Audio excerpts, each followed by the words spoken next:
বাংলাদেশের film industry বলে আসলে কিছু বিরাজ করে না।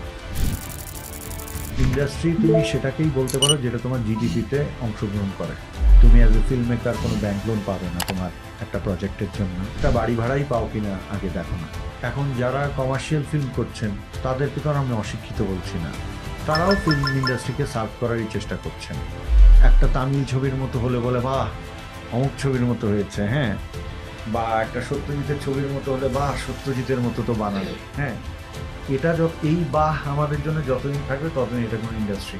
আমার জীবনে স্বপ্ন একটা বিশাল পার্ট আমার যে কোনো সৃষ্টিতে। আমি শিল্পে বিশ্বাস করি, শিল্পটা সহজাতই হওয়া দরকার।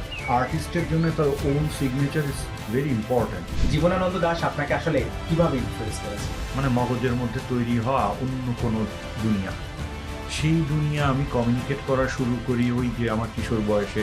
মৌলিক বলে তো পৃথিবীতে কিছু নেই, কিন্তু নিজের চিন্তা চেতনাকে প্রকাশ করতে গেলে একাকিত্বের খুব দরকার।